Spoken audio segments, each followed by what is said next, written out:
On August 25, 2017, a Rohingya insurgent group attacks police posts and an army camp in western Myanmar's Rakhine state, killing 12 people.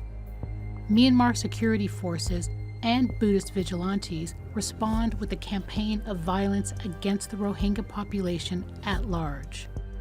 Hundreds of thousands flee to Cox's Bazar in neighbouring Bangladesh in what will soon become one of the largest refugee camps in the world. As pressure from the international community mounts, the UN's top human rights official denounced Myanmar for conducting a, quote, cruel military operation against the Rohingya, branding it a textbook example of ethnic cleansing.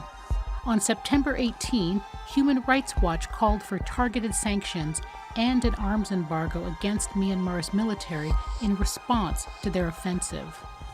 By now, 400,000 have fled the country.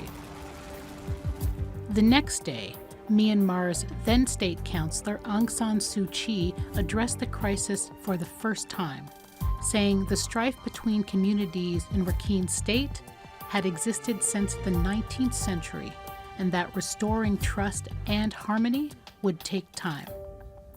Periodically, trouble has broken out there between the Muslim community and the Rakhine community, and we have inherited this very complex problem, and we have to deal with it and we have to resolve it.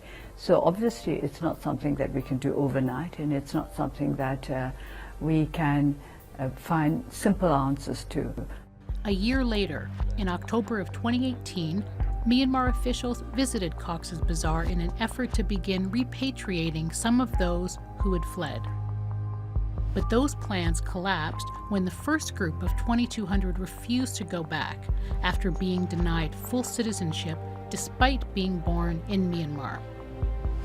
On August 25, 2 years after the military crackdown began, rallies took place in encampments throughout southern Bangladesh to remember those killed in the violence.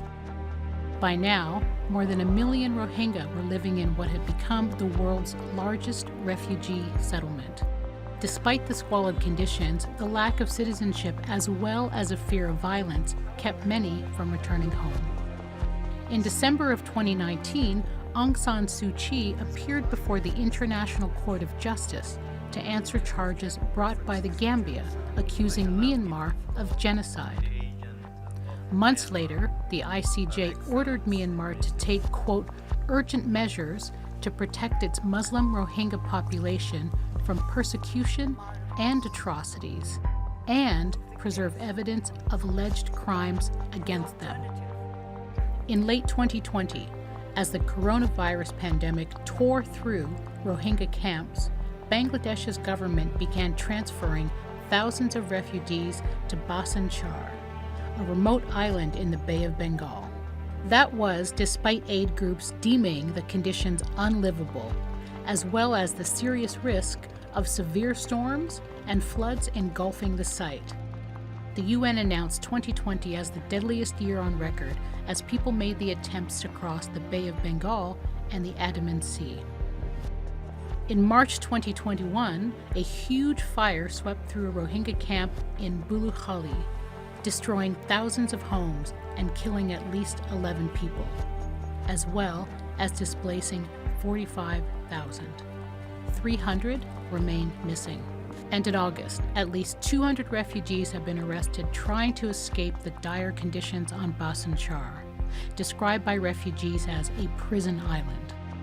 After a surge in COVID-19 infections in Bangladesh, aid workers are warning of a humanitarian disaster if an outbreak occurs in Cox's Bazar.